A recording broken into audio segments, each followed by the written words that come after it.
sharing your Friday evening with us. My name is Ngia, and we are Solidarity Twin Cities, and we are bringing to you tonight a fantastic and provocative conversation around the myth of Black buying power with Dr. Jared Ball. And we are so honored to have him here tonight. Solidarity Twin Cities is a collective of activists. It's the brainchild of Elder Mahmoud El-Kati, our professor, our chief elder who sits in the middle of this photo. And our mission is to engage people of African descent in their own liberation through historical, political, and cultural education. And one of the primary ways that we do that is through bringing you the Nu Skool every fourth Friday.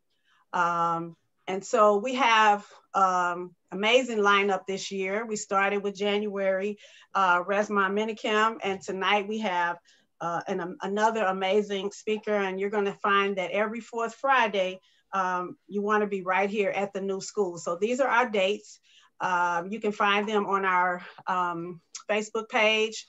It's really just as simple as counting 1, 2, 3, 4 Friday and put that on your calendar, and you will be knowing when the Nu Skool is happening every fourth Friday from 6:30 to 8:30 p.m. Central Time and 7:30 Eastern Time. So we just want to give you a few of our community rules before we start the class tonight. We ask that you keep your microphones on mute at all times. Use the speaker view or turn your video off if your connection is weak. You'll find that gives you a little bit more bandwidth. And then it also focuses you on whomever is talking. You can submit questions in the chat, raise your hand so we can see you physically, old school, raise your hand, or you might want to use the raise your hand button. But usually if you put your name in the chat, that indicates to us that you are wanting to say something. And so then we can make sure that you have the opportunity. And by being on Zoom, you are consenting to video and audio recording. So we will be broadcasting this streaming live on Facebook, Solidarity Twin Cities page. And we just want to welcome you. And again, thank you for spending your Friday evening with us to get some fat on your head. So we actually are doing a campaign this year. Our professor elder has given us this slogan that comes from Ghana, actually. One of his visits there during the 70s and 60s and 70s, which was a very activist time. And the question is asked, progress? And then the answer is always, sure, sure, sure. So one of the things that we like to do is open our class with that mantra. And we want you to sit on the edge of your seat, put some energy into it. And when I do the call, this is also our call and response tradition. When I say progress, we're gonna unmute. Yep, everybody's unmuting. And we're gonna try to do this rhythmic pump, sure, sure, sure. And we wanna hear it not in a low-key way, but let's give it all we have. What this really tells us, it reminds us that no matter what's going on in the world, in the community, our progress is sure, and we have proven that throughout history that we're going to continue to advance towards our future, no matter what comes our way. And so, progress, sure. Okay, one more time. Progress, sure. Yes. Okay, thank you so much, and I'm going to turn it over to Dr. Brian. All right, thank you for that, Sister Ngia. Wow, y'all know how excited I am to welcome our speaker for this evening, Dr. Jared Ball. And I thought I had the, oh, you know what, it's back up here. You know, he's one of the, his bio does not do him justice. And so Dr. Jared Ball is a father and husband first. And after that, he is a professor of communications and Africana studies at Morgan State University in Baltimore. So one of the benefits of us being able to do the virtual thing is that we get to have some folks who are not local here in the Twin Cities. And Dr. Ball is the curator of the site imixwhatilike.org. We'll put that in the chat, where he builds a platform for emancipatory journalism and beat reporting connected to African liberation. And Dr. Ball is, you know, it's interesting. I heard, I think, Jared, one of the most prolific compliments that I've ever heard given to somebody the other day by one of your colleagues, Professor Todd Stephen Burrows. And he said that you are about 5 years away from being on the level of Gil Nobles and Lister Velt Middleton in terms of your stature in Black media. And for folks who don't know those names, I mean, that's, you know, those are just, you know, the epitome of media studies, I think. So I'm gonna turn it over there to you, Dr. Ball, and we are excited to connect with you. And thank you so much for taking time to connect with Nu Skool. No, the honor is mine. I appreciate it, and greetings to you and everybody. And yeah, Dr. Todd Stephen Burrows is a genius. Let me get this inappropriate out of the shot. My apologies for that. He's a good friend of mine, and you know, an unheralded, honestly, Black journalist in his own right. And so yeah, he maybe gives me a little bit more credit than I deserve, but to be fair, it's something that I'm honored by, would certainly aspire to. And to those who may not fully be aware of the point, it's that what Dr. Burrows is referring to is the amount of interviewing that I try to do with people who produce work for and about African people.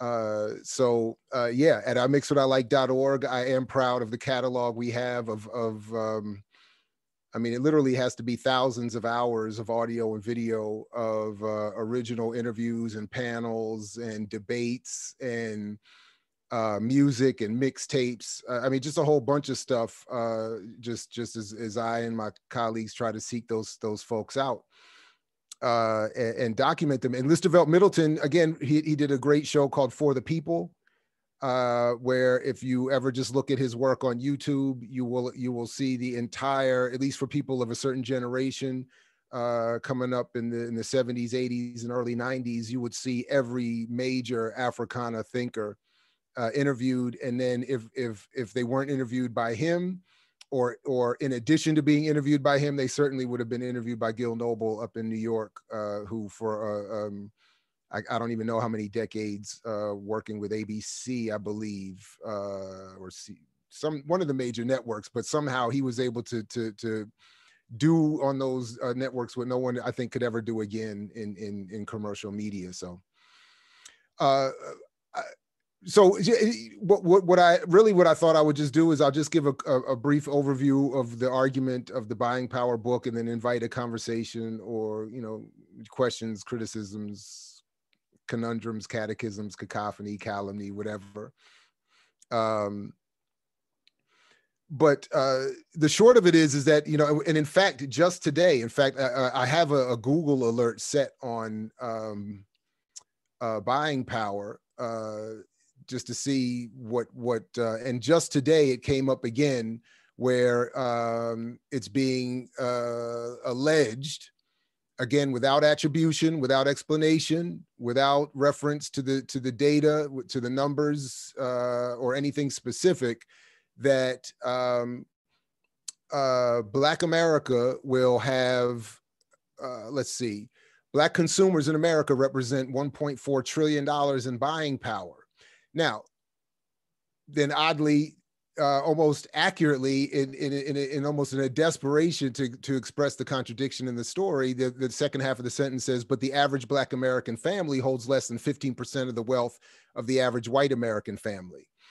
And if the current racial wealth divide is left unaddressed, the median Black household will hit $0 by 2053, in contrast to the median white household wealth, which would climb to 137,000 by 2053.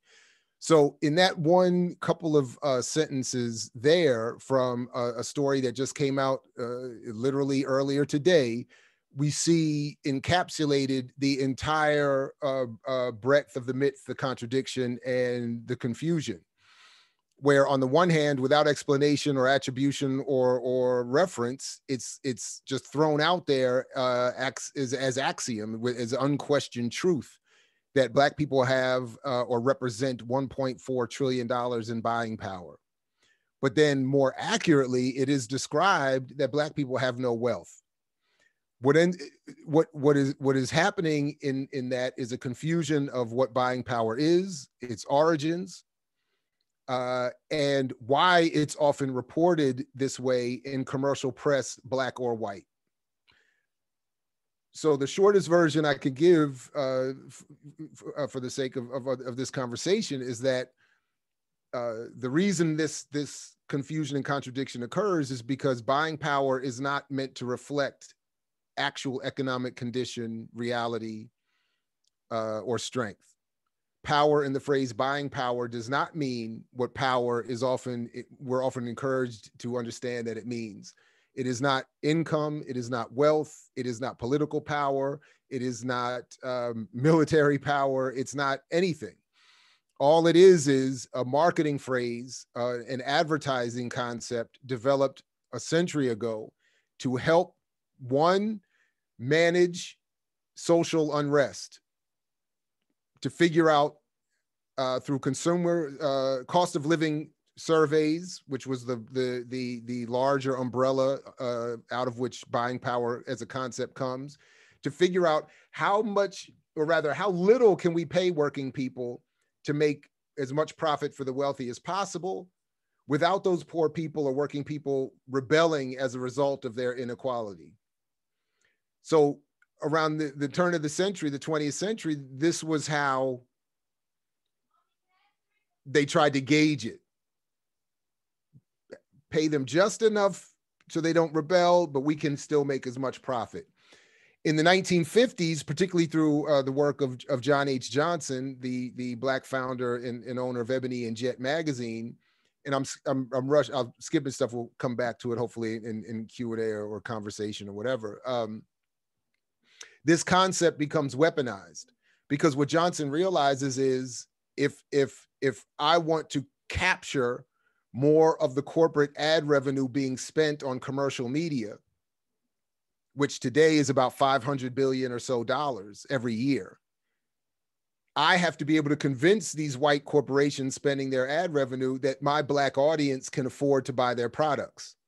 So he creates this documentary or this short video or a promotional video called Selling the Negro, in which he presents, in 1954, in which he presents Black America. What do I do? What do you mean? Just take a step to the other side. Uh-oh. Drum. Oh. Sorry. Yeah. Anyway. So what he's trying to do with the video is to say, to present a version of Black America in the 1950s that doesn't want to struggle for civil rights or liberation, that doesn't want to side with the communists and doesn't want to side with radicals, and just wants to be a good middle class, nuclear family who wants to live like middle class citizens and spend like middle class citizens. So they, long story short, or longer story shorter, they connect the overall total income of Black America, which at the time was $15 billion or so, and said, look, they have all of this that they can spend on your commercial products. And this does the twofold task in support of the elite of one, presenting, of course, a Black consumer base that wants to spend money on white-owned goods. But it also, more importantly, presents a version of Black America that the political elite in this country wanted to project to the world in the post-Second World War moment, where they wanted to show the world that American-styled democracy and capitalism is the best way to set up your country and to let America be the lead. And even the formerly enslaved can now rise to a middle-class status if you follow our model of democracy and citizenry and freedom. This further gets weaponized in the 70s by Richard Nixon, who wants to redefine Black power away from Kwame Ture and into to what we still struggle with today as Black capitalism or Black entrepreneurialism or Black, mainstream politicians. And then it is regurgitated in a Black press, a Black commercial press, like in the example I just read from just a moment ago, without explanation or substance or detail, as an explanation of the potential for Black America to overcome economic inequality by simply buying Black, banking Black, saving, becoming more quote unquote financially literate, and so on. Unwittingly, many people across the Black political spectrum see these buying power numbers without questioning them, and then assume that they can adopt that number to the realities of their own political projects, which is another reason why this myth proliferates, because everyone from Du Bois to Garvey to a little bit of Dr. King to Malcolm X at one point, to Louis Farrakhan, to Claude Anderson, to Boyce Watkins, who really shouldn't be included on the list like this, but is a prominent, somehow Black economic spokesperson to this day, for some unknown reason, or several unknown reasons. But many people in prominent spaces promote this mythology, which is why it proliferates. And then somehow, no one checks the numbers. But when you read any reference to buying power, every single one, without exception, there is zero exception to this rule. They all only refer back to one singular source that no one ever references and no one ever reads and no one ever assesses. And that's the Selig Center in the Terry College of Business in the Bank of America building in Athens, Georgia. And this one guy, Jeffrey Humphreys, has been producing this report since the early 90s as the Selig Center says, for the expressed purpose of bringing Georgia businesses into lockstep with advertisers. That's the purpose of the Selig report, the Selig Center, not to help Black people understand their economic condition. Yet this report get the headline of buying power gets taken from the report, regurgitated over and over again, put together in reports and press releases co-signed by the NNPA, the National Newspaper Publishers Association, which is the largest collective of Black commercial presses in the country. Other Black punditry, for instance, the Roland Martin Show. If you scroll to the bottom of his unfiltered webpage, it says right there at the bottom something to the effect that his show will help marshal the power of Black buying power. And what he's really saying is white corporate ad buyers spend money on my show because I have a Black audience that will buy your products. That's what he's saying. So all of this keeps happening, and then we all end up suffering because no one is correcting, no one is, and then we are ultimately told that Black people are poor because Black people are financially illiterate, irresponsible, because Black people go off and buy rims and fronts and hair, and we get documentaries about how Black women are ruining Black economies because they buy wigs and we buy $10 lattes and we buy weed or whatever the things that we're being accused of. Meanwhile, the reality is poverty is a result of public policy. Wealth is created through public policy. Wealth has never been created through recirculating a dollar and starting small businesses. That's not how wealth is created. And yet, after a process of white imperialism and enslavement and colonialism and military conquest and wiping out the military resistance and enslaving and counterintelligence programming political prisoners and Black radicals, after all of that, they want to turn around and say, but you can fix all of that by starting a business and recirculating the dollar and supporting a black bank and buying black and doing all it. And it's total mythology. And it's all meant to walk us away. And this is where I'll wrap up for now. It's all meant to walk us away from the very real political situation that the only power we have is social movements, political organization, radical redistribution, the assumption of political power, and the establishment of public policy that redistributes wealth. That's the only real solution. Everything else may be, somewhat worthwhile, valuable in terms of some minor benefit. But if we're really talking about taking care of the community and correcting the world at a macro level, we need something much bigger than these kinds of mythology. So in some small way, I've just wanted to do some damage to this myth that continues to proliferate and cause confusion and problems. So I'm very happy and honored to be able to try to share that with you all tonight. And by the way, if you go to imixwhatilike.org and click right there at the top, you can get a free copy of the book, a digital copy of the book, because sort of proof of my point. As a response to the uprisings in the summer of last year, the publisher said, as sort of an honorific to Black Lives Matter, we'll give the book away for free in its digital form. So, it's roughly 100 pages. It's roughly an easy read, something you can knock out quickly. So there's really at this point no reason not to get it and read it and at least, see if there's any value in what I'm saying.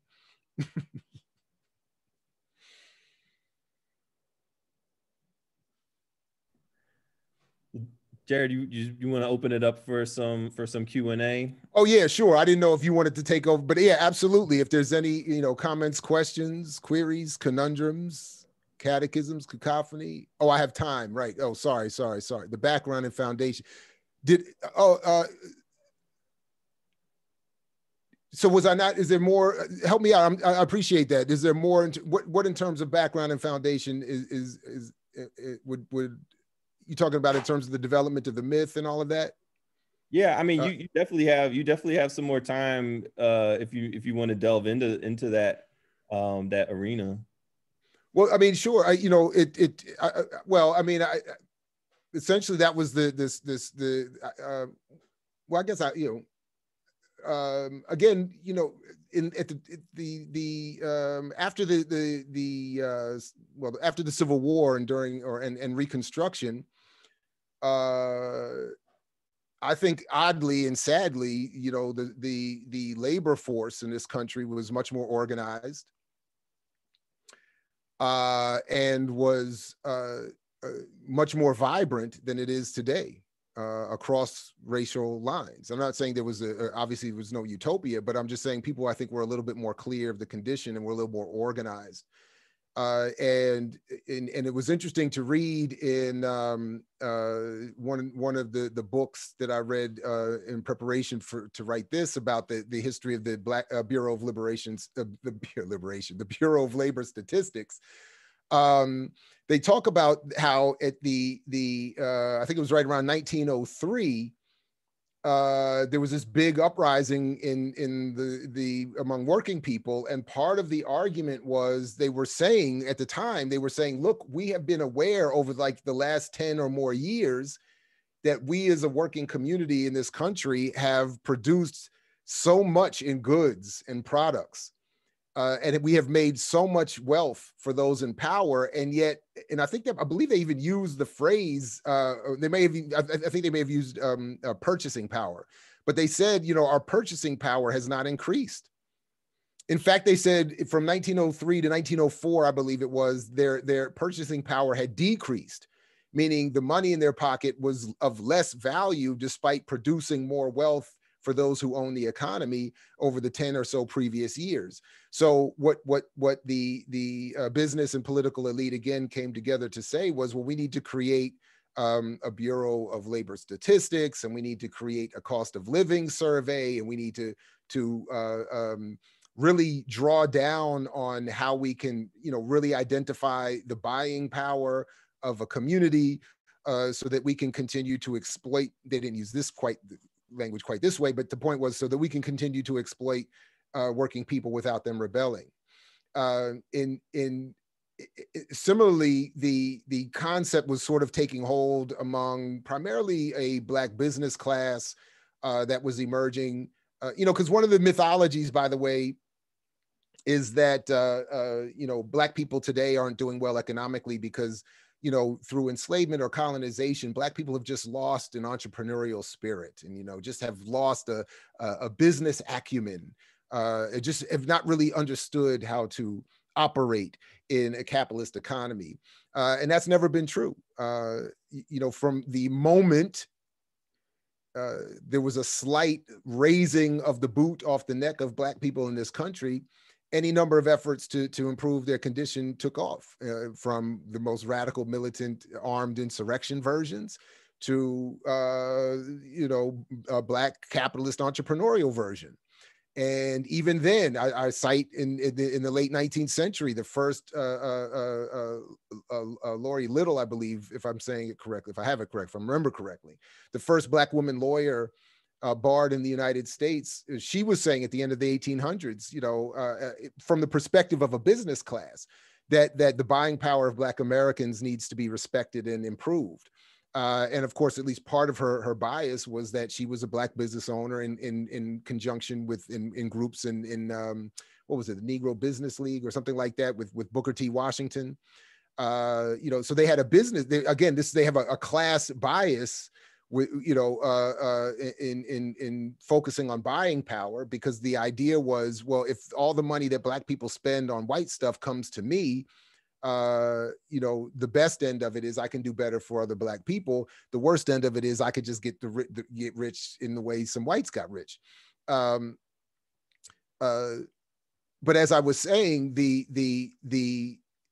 and I cite some research in the book that talks about this, but as sort of fast forwarding to the 1950s, by really early on in the 20th century, there had come like full force that sort of ethic, that one solution or the solution to Black inequality is not to get involved with politics, not to do, radical stuff, but, let's just get our money right. And we can even sort of stay isolated and segregated and, you set up a Black movie theater and a Black laundromat and a Black bank and a Black grocery store and a Black this and a Black that, and we'll be okay. By the way, I don't talk about this too much I don't talk about this at all in the book, this point at least, but I think one point that should be taken up and considered more is that one of the things that I think has driven this mythology in a paradoxical way more than most is the mythology around Black Wall Street and other stories or examples or mythologies built up around examples of that. And what I mean by that is that had not white terrorism destroyed Black Wall Street, it's even uncomfortable to say it this way. I don't want to be misinterpreted because I don't want to be disrespectful to what happened there. But I think had the white terrorism not occurred on Black Wall Street, collectively, overall, I think we would be better off in understanding our economic condition. And what I mean by that is that people often, I think, mistakenly assume that Black Wall Street as a project failed because of the outside assault of white terrorism. And as bad as that was, the project of Black Wall Street is misunderstood on at least two levels. One, it glosses over the class inequality within that community. That yes, you will have Black business owners, but that does not mean you will not have a bunch of Black people who are obviously not able to own those businesses and who do far less well from whatever wealth is created for those businesses. The second thing is that the overall economic project of that town or that community would have stalled or collapsed in on itself over time because wealth is not generated by poor people circulating dollars within their own community. Wealth is only created by engaging in the international trade and ultimately exploitation of other people. So there would have been no way And by the way, this is all public policy related. This is not an economic, it's political economy. It's not politics or economics. So there's no business way to build up to that. What that requires, what that internationalism requires, is public policy that supports the trade, that supports the tariffs, that supports the businesses, that supports, for instance, using our tax dollars so businesses can advertise for free in other countries. So American businesses can spend our tax dollars to pay for advertising in other countries. So again, to just bring it back to my conclusion is that what is really needed and has always been needed, and what is understood by those who have the wealth, is that you need political power and you need political movements. So to the extent that Black people can consistently be told, ignore politics until every 4 years when you have to come out and vote for the lesser of two evils in the Democratic Party. Other than that, ignore politics and just go ahead and get your money right. Go ahead and start a small business. Go ahead and circulate the dollar. And that's just mythology. That's just not how wealth is created. The wealthy in this country have what they called captured the public policy apparatus. And as we saw this last summer, when the economy shuts down because consumers can't go out and spend, the elite just simply write some legislation. They call it the HOPE Act and the CARES Act, and they just redistribute trillions and trillions and trillions of dollars upwards to themselves. And meanwhile, they tell us, oh, we can't really afford. We'll give you $2,000 if you vote for a couple people in the last election. Oh, but we really meant we'll give you $1,400 in addition to Trump's $600. Oh, but wait a minute, we have to reassess that. Oh, but wait a minute, that $15 minimum wage. Oh, by the way, as Biden just said to the governors in the country last week, I don't think that's ever really going to happen. Don't really worry about that. So in other words, the people in this country are going to get nothing, despite it being the wealthiest country in the world.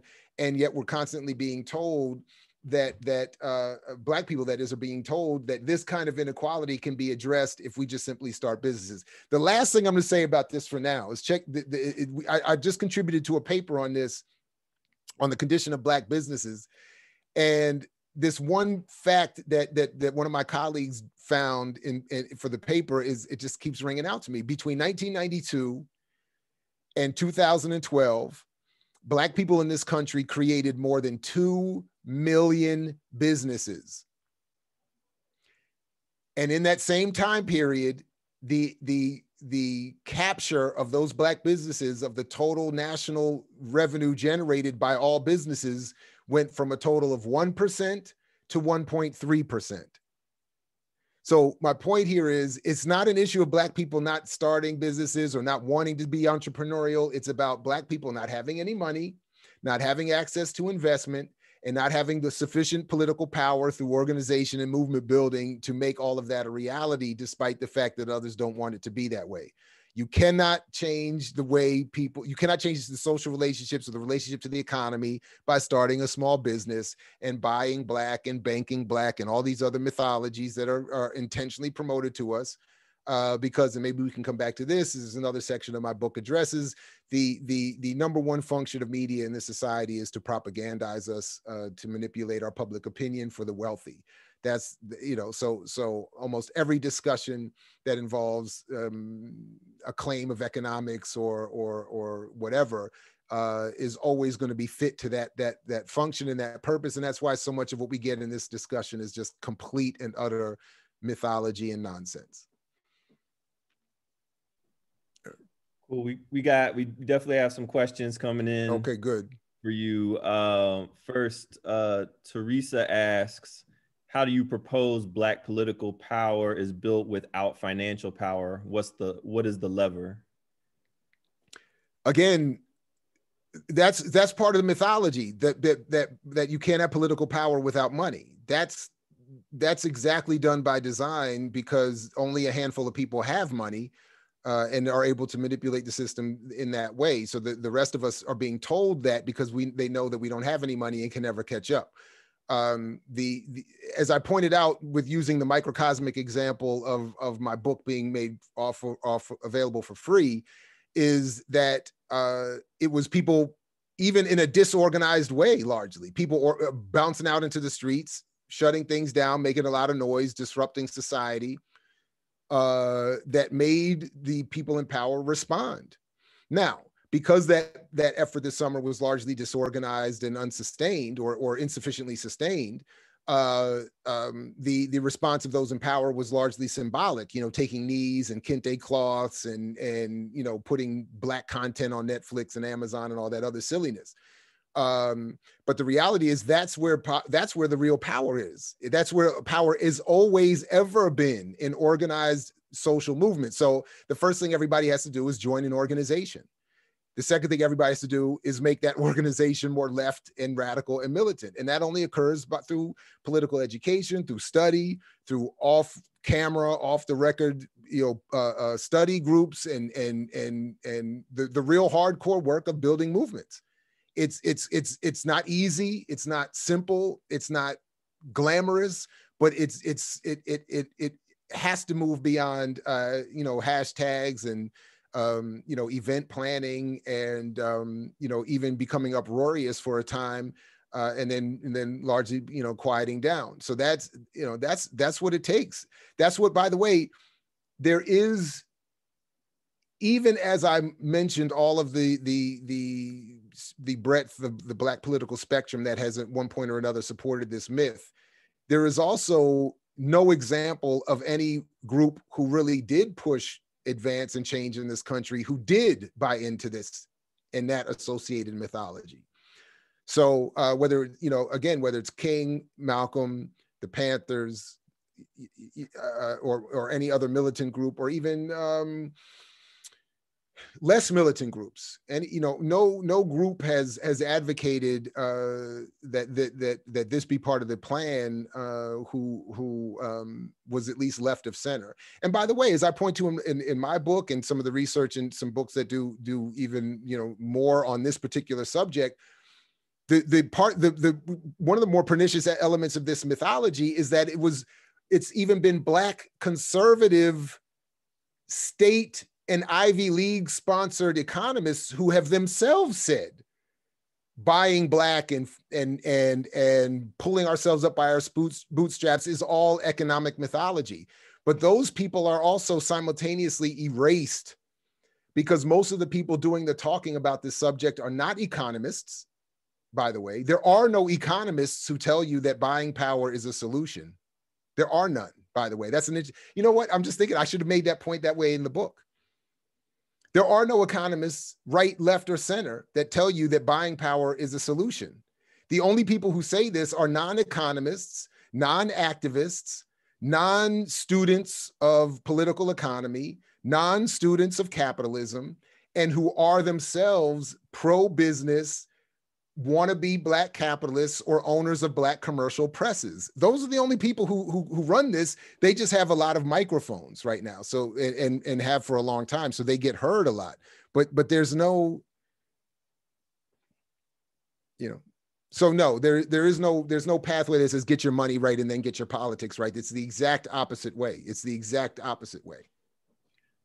Shakita asked a question about what led you to write this book, and I know that this book has been in the works for some time, so you didn't just sit down one summer and write it, but this is a long period of collecting information and building up. Can you talk a little bit about your process?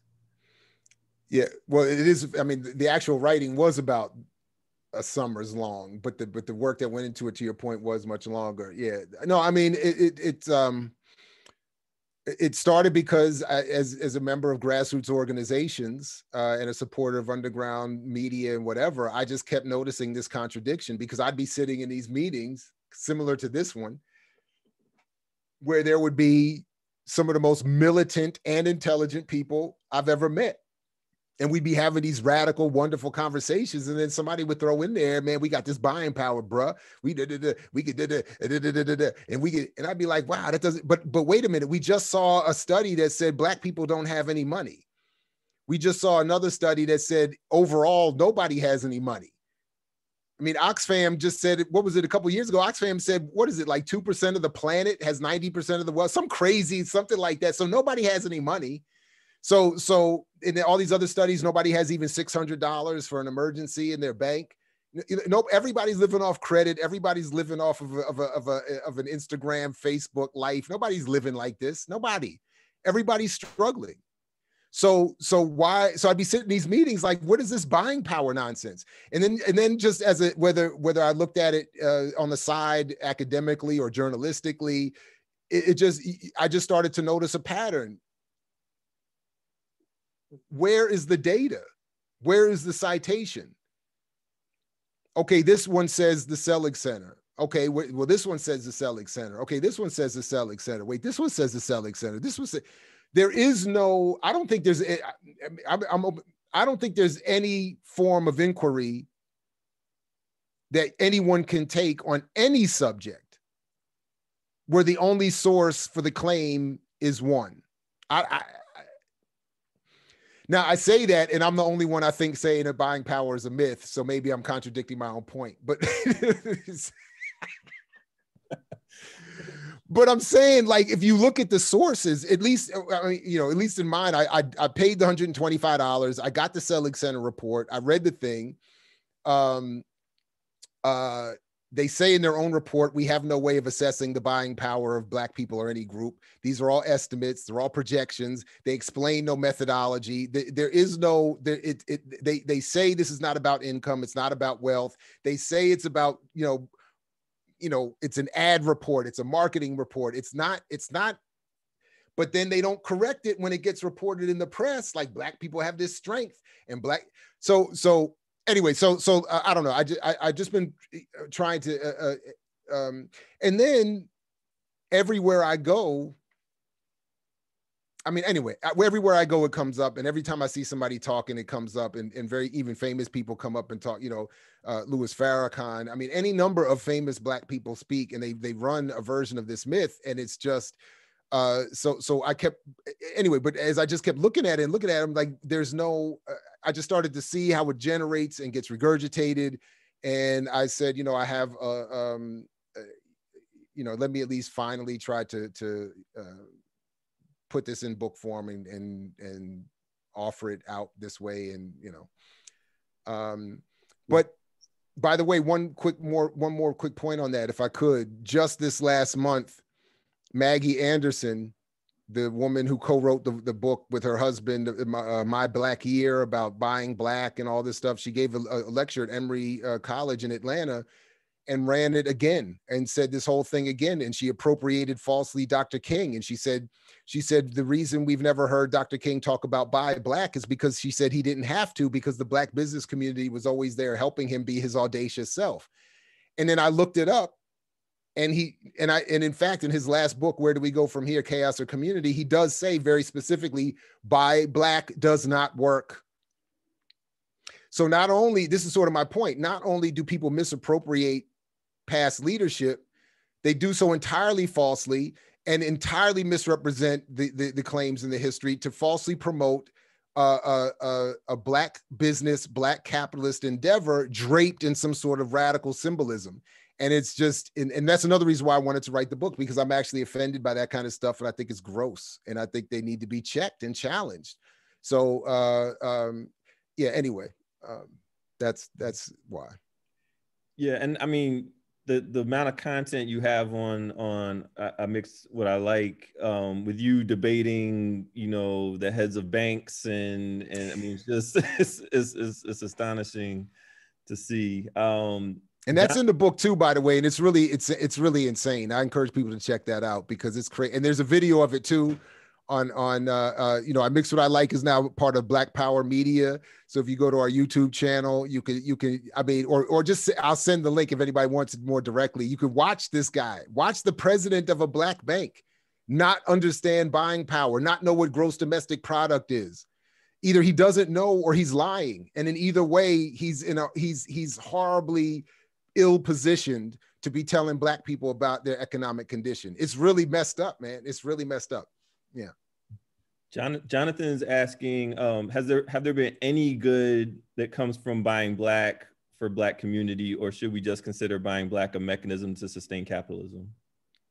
I think the latter. I mean, somebody would have to tell me what good it is. again, the way I assess it is the overall condition of the community. So I'm not looking for the handful of Black billionaires or Black millionaires, or, you know, like Kwame Ture said, Black visibility is not Black power. So I'm not interested in, you know, the overall condition of the community, as I just read a minute ago, is headed towards zero wealth in not that many more years. So what good is it? There are technically more Black billionaires now than ever. And yet the ratio of CEO to worker pay is 264 to 1 overall. So, and that's across races. So even white people, capitalism in a white supremacist capitalist society isn't even working for them. So, I mean, I you know, somebody would have to convince me. I don't feel, look, I joke around. Look, my wife and I bought a house 2 years ago or a year ago. Do any of you feel better?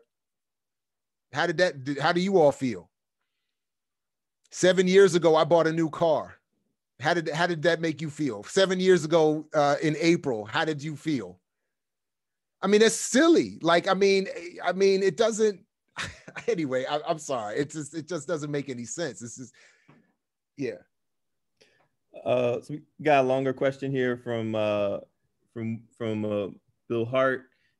He says, it does seem as if class struggle has receded from American consciousness in general, and from the analysis of many Blacks in particular.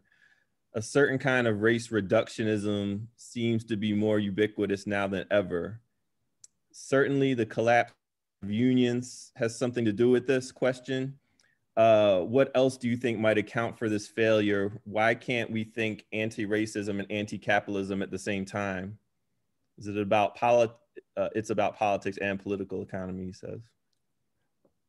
I think that's a great point, great question. And the only thing I disagree with is that it's just political economy. That's it. You don't need politics and political. I mean, political economy that's it. How does everything work in an interrelated way to give power to a handful of people? So part of I think my answer is covered in my book in terms of the role propaganda has played, or psychological warfare is probably better understood, has played since the end of the Second World War. So for everybody in this country, you know, propaganda, psychological warfare has been the number one mechanism of maintaining order. And giving, you know, new identities to people, and you know, creating white Americans out of Europeans and all that kind of stuff. The other part of it is stuff like the counterintelligence program, wiping out all of the leftist organizations in this country and targeting the Black ones in particular, to make sure, as they said in their own documents, that Black youth don't become radicals, and that if they want to be revolutionaries, they learn to become dead, that they'll be dead revolutionaries, which, by the way, is what I think this Judas and the Black Messiah film is really meant to teach. It's not teaching anybody about Fred Hampton. It's teaching them that if you want to be a revolutionary, you're going to be killed, and we'll make a movie about the guy that set you up. So we have a situation where all of the people who would have been positioned to teach us about political economy are either exiled or in prison, like our political prisoners to this day, or, you know, and even Leon Panetta even targeted Assata again, you know, 2 months ago. You know, that's why. And then all of the people who would say the silly soft stuff about race get put on TV, and they get huge donations and contracts, and they get book deals, and they're everywhere. So it's very difficult. And because they have a class bias, they represent this as if they are, like Jay-Z said, how can I help the poor if I'm one of them? And people believe that. And then he's on the Judas soundtrack actually saying, because he was born on the day Fred Hampton died, that he is Fred Hampton and Jeff Fort and the Messiah. Look, I have underestimated in my own life, and I'm trying to correct that now, the power and the role propaganda have played in this society. If you just go back and look, the more I go back and look, the people who have run this place have been very, very clear from day one. media, symbolism, messaging is going to be the number one thing. The bombs, the guns, the whips, the chains are all cute and sometimes fun for them to play with. But the reality is that's not how it's done. This is done through messaging. This is done through symbolism. And we are living in a moment where we are the most highly targeted, surveilled, propagandized community in human history. And by that, I mean the entire country. So it's a very difficult situation. I mean, whatever fantasies I had about the impact of my book, I mean, it's frankly, I have to say, I mean, on some small level, I think it's helped people in spaces like this. But the machinery is, I mean, every day I get a Google alert that says buying power, I mean, it just doesn't stop. So yeah, that's that. But anyway, it's an insufficient answer to a great question. But ultimately, that's really what it is. The people who would bring up that stuff have been targeted. And by the way, academically, they're targeted too. I mean, I could go on for days lamenting about my own career, but there are other people, you can,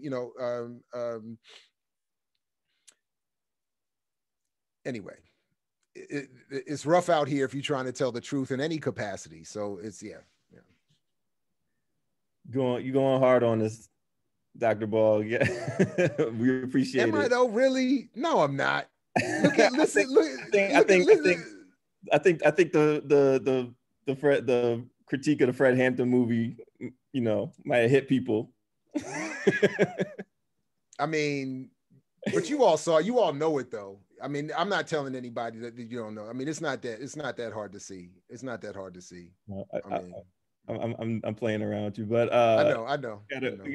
By the way, did you see they just announced that they're doing the brother from the Black Panther film is playing Garvey? I didn't see that. No. I'm telling you. And the Asada one's coming somewhere. They're going to be. I'm telling. We are in trouble. We're about to be awash in symbolic references to our heroes and sheroes, and it's going to be a mess. It's about to be a mess. We really have to be doing the work that you all are doing here because it's about to be a mess. You want to say a little bit more about that? Because I mean, there's the argument. My bad. I'm like jumping in line with a question here, but I mean, part of the argument historically has been, and I know we say like representation is not power, and we should not get those things confused. But just a complete and total blackout of particularly radical Black figures, and I know you've spoken to this point before that even the film Judas and the Black Messiah might get people interested in trying to figure out who Fred Hampton really was. Is there anything, or what should these media representations look like? Because I mean, we do need to have the stories out there. See, I struggle with that. I really do. So my whole thing is, I would rather there be no Fred Hampton movie than this Fred Hampton movie. So I never agree with that, actually. I don't think we need pop cultural dissemination to teach us about what we need to learn. It doesn't work that way. Because what we end up getting are these phony representations that look, I mean, because listen, I mean, look, first of all, there's a long history of people being very explicit about the use of film in particular as a dominant psychological warfare mechanism, where there's a particular history of using the so-called Negro for placement in these films to project not only a version of the world that those in power want back to Black people here, but to the world, with the idea that if Black people are properly represented here, that America can offer something to the world. And that similarly, other colonial powers could do the same in projecting a false representation to the people they're targeting.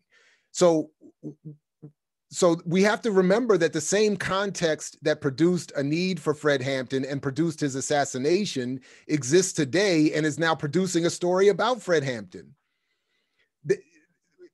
So especially because we're going to like some of it, especially because it's well made and well acted with pretty people who are talented and move us emotionally. We have to remember that when you start to feel like you're welling up in a movie, or starting to feel like you're getting angry in a movie, or you're getting excited in a movie, or you're getting horny in a movie, all of that is by design. This is an intended, psychologically targeted response, in the same way they're doing it when they try to sell a car by putting someone sexy in it, or sell a bar of soap with someone naked in a shower. I mean, that's the whole point. I keep saying, even in my class, look at the because this is my favorite response when people say, well, if you don't like it, then why don't you just make the movie yourself? Watch at the end of the movie. I think we're desensitized to it. Sit and watch the credits at the end of a movie, any movie.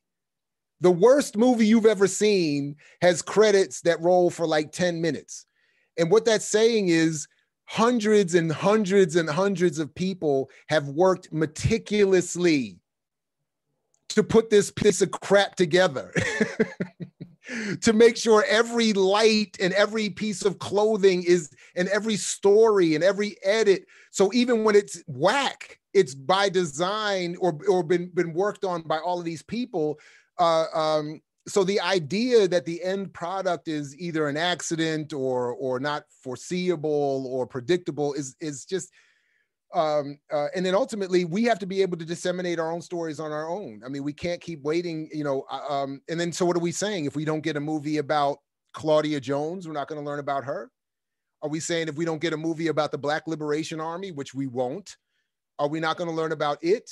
So, I mean, we can't just say like, and then the last point is, I remember vividly when the Malcolm X movie came out in '92, and the same argument was made then. It doesn't matter if it's not good, because now it's going to lead to a revival and everybody's going to study Malcolm X. Where here I am 20 whatever some years later, and I'm still in arguments with people who have a complete misunderstanding of Malcolm because he's been rewritten and re-imaged and redefined by that movie in part.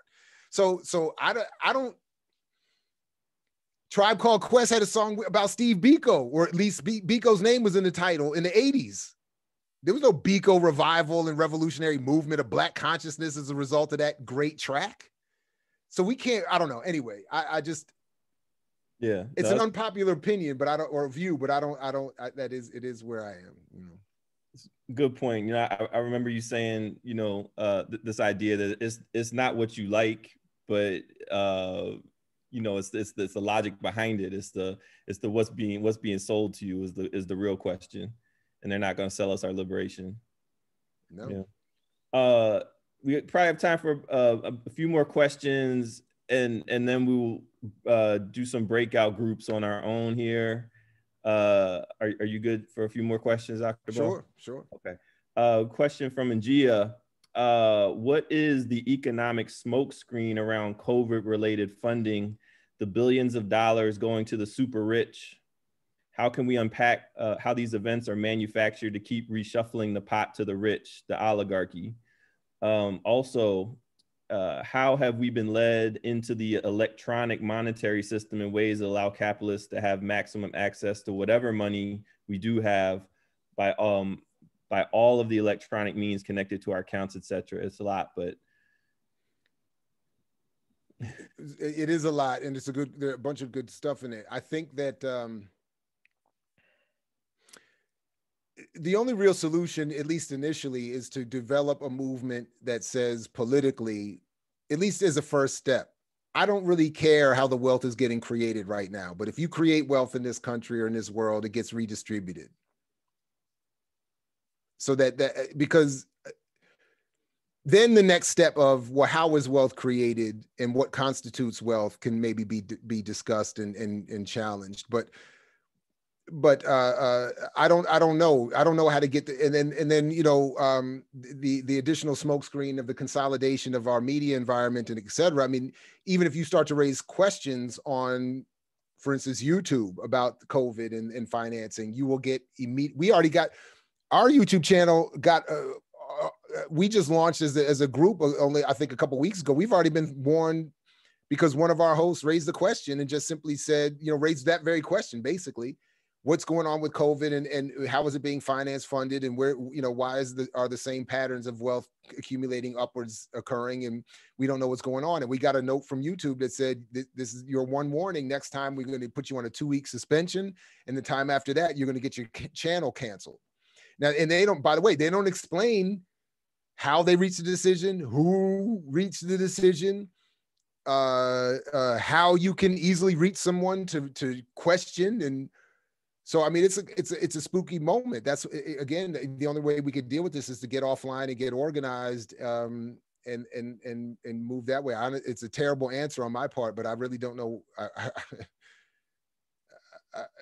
We've been, Harold Innis, the Canadian media scholar in the 1950s, was right on point. He said, he showed historically advances in media technology parallel advances in accumulation of wealth. And, new media technology has only helped the same process. They keep telling us the internet's going to make everything better and everybody can do this. And wealth keeps accumulating ever upwards. And we're all willingly putting ourselves under surveillance and giving up our data and giving up our faces for face recognition. And we're giving up our, I just spoke with a friend of mine, did an interview today, and she was talking about she doesn't even use her face recognition on her phone. And I was like, damn, I'm not even that, because she's like, they just take all of that and they use it to create all kinds of stuff that we don't even know.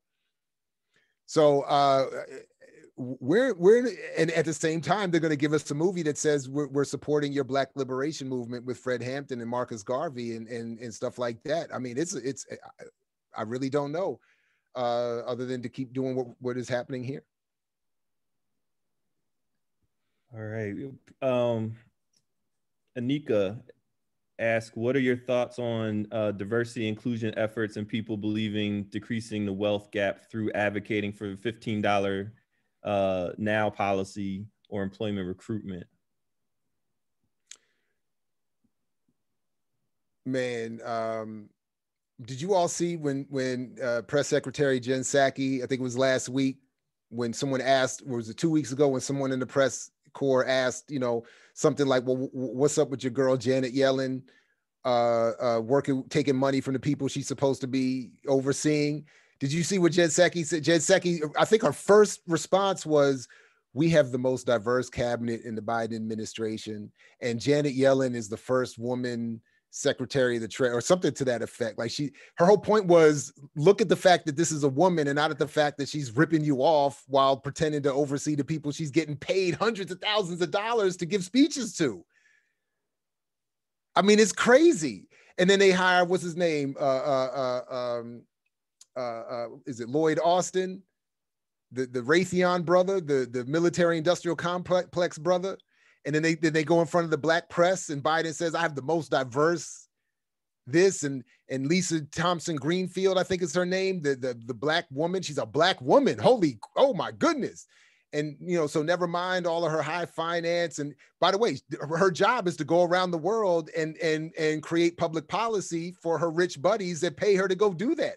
That's what she was doing before she got brought back into this administration after working for Obama and Clinton. That's the other thing. Look, they all come from Obama, Clinton. All of them go down Biden's thing. Everybody got Obama or Clinton in their bio. So diversity it's a hustle. Black visibility is not Black power. I mean, Teray was so on point. And then Biden, look, I'm not an economist, but as someone who reads economic data and reads the whatever about them, every seemingly honest economist tells you that if you want to get back to where working people were just in the 1970s, the minimum wage has to be at minimum $23 to $25 an hour. So $15 an hour is a joke, an absolute joke. And Biden is already saying it's not going to happen. So even the joke isn't going to happen. By the way, the same people, the same Black punditry to tell you to buy Black and bank Black also tell you to vote for the lesser of two evils and vote for Biden and all the Democrats all the time too, and get paid well to do it. Because again, I looked this up last summer too. Act Blue, the nonprofit that funds Democratic Party candidates, had a $3.6 billion budget for this election cycle. That's just one. So all those Black people popping up on TV talking about, what did Michael Cord say on Roland Martin? If you don't vote for Biden, you're a traitor. Now imagine that. Imagine telling Black people who don't vote for this horrific, racist, military, warmongering, horrible, horrible man that you're a traitor to Black people. I mean, that's the messaging on the #1 Black commercial media outlet. So, I mean, it's so bad. We got a really lively chat tonight. I'm Good. apologize that we're not going to be able to get to all these questions and comments. The question Brett's asking: does structural racism have something to do with Black buying power not reaching the broader Black community? I'm not sure I understand the question, because again, Black buying power doesn't exist. So structural racism does play a role in overall Black economic inequality, but in this issue, I would argue that capitalism by itself, even without the element of white supremacy or anti-Blackness, would leave people in unequal conditions.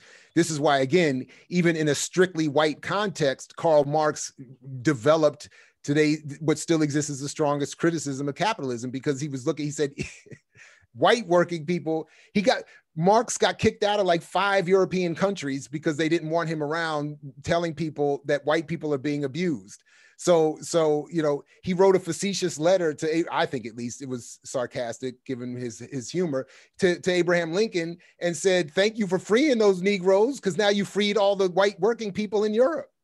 So I mean, even before you get to the whiteness of it, capitalism is going to create all kinds of inequality. So when you add that element to it, and the colonial piece and the imperial piece, it is scientifically impossible for equality to occur, particularly for Black people or anyone else in this system. And by the way, not to lean too much on them, Marx and Engels were right when they said, look, we only talk about capitalism because that's the dominant mode of social relations. The real issue is social relationships. So capitalism is a social system as much as it is an economic system. It creates these relationships of antagonism and hostility and selling our labor and abusing ourselves to satisfy these people that own everything. So that I think is an important point to be reminded of as well. That even if you take away, which is equally impossible, but if you theoretically take away the whiteness of it, the social relationship is going to largely be the same. It may, I don't know, obviously would manifest in different ways, but it's not going to make anything better. It's not going to make anything certainly good. So yeah, then you add the whiteness to it. It's just, it's a wrap.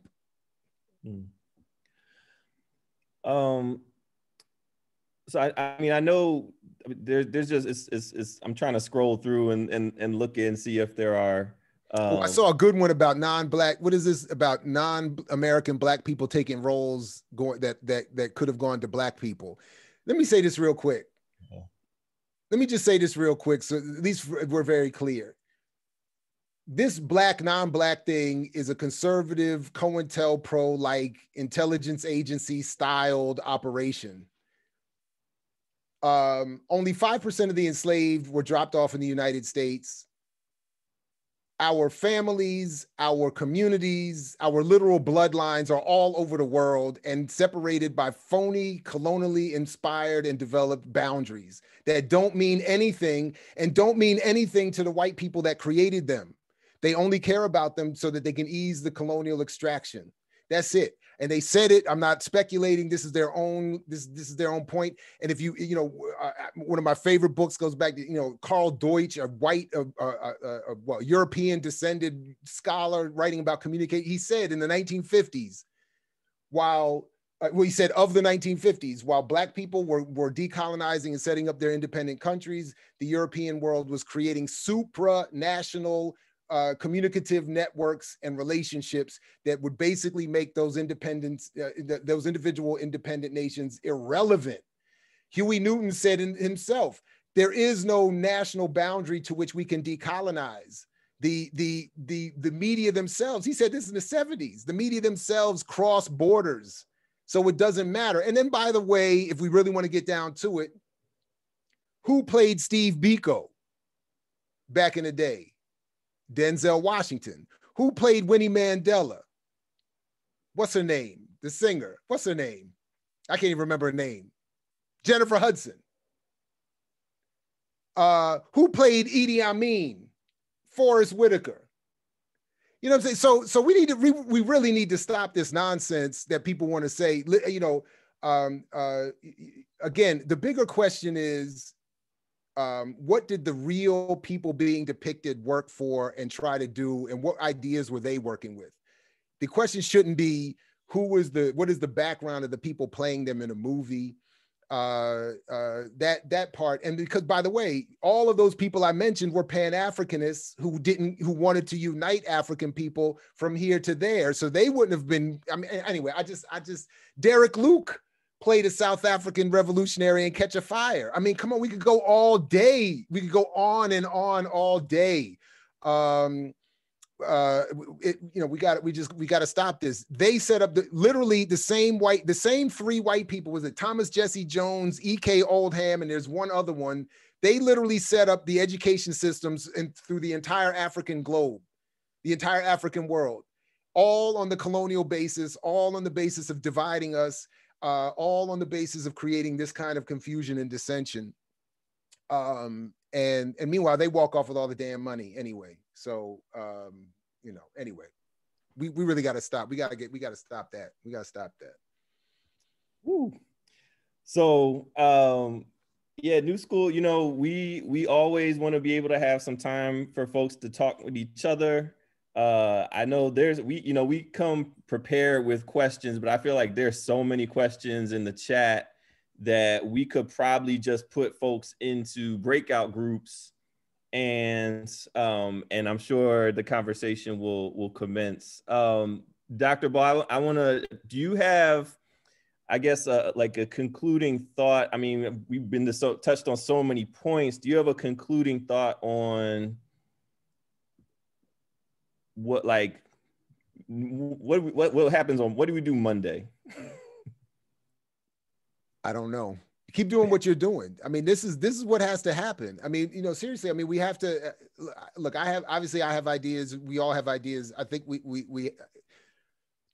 well, I'll say this as a selfish plug. The reason that we started this Black Power Media Collective is because the only hope we have is to organize and to marshal our resources and to work together as best we can. Now, it's not to say marshal our resources in the sense that if we pool our money, we can get rich and get, no, that's not what I'm saying. But what resources we do have emotionally, intellectually, physically, financially have to be pooled and organized in, around a certain, ideology and politics with a certain clear goal.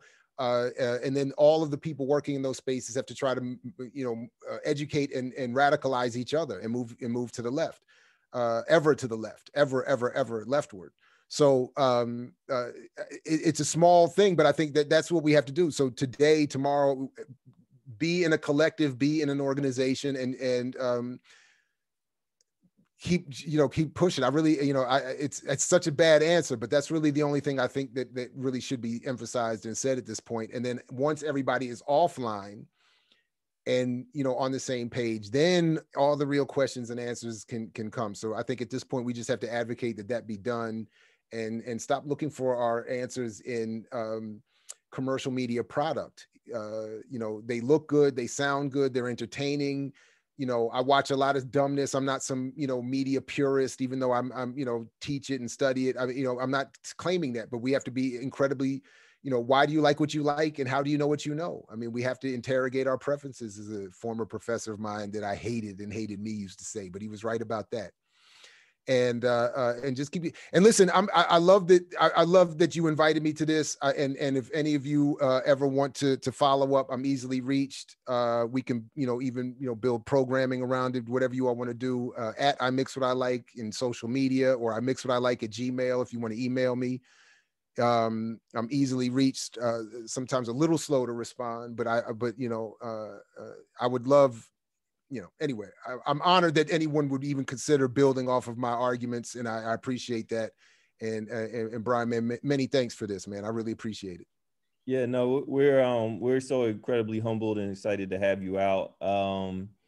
And folks should, definitely, if you have not already checked out I Mix What I Like, go ahead, subscribe. It really is, I mean, it's just, it's like that's what I read every day, honestly, in the morning. I wake up, check out the videos and things like that. We're in a couple weeks, we're starting a morning show. So we created this collective to try to to create like a routine media outlet, but from these political perspectives. So because I want the same thing. Like I don't want to turn on MSNBC in the morning either. So we're trying to actually create a way that you could have a morning show, get a little bit of some basic news, maybe some weather, some fun. We're gonna have some fun, but actually get these kind of politics too. So I'm so please, consider signing up at blackpowermedia.org as well and checking out. It's not just me; it's like a whole collective, and we're growing. And if any of you want to, I mean, we're signing people up. Join us if you want. I mean, talk to us. I mean, there's a lot. Anyway. Yeah. Thank you, man. Appreciate it. No, we appreciate you.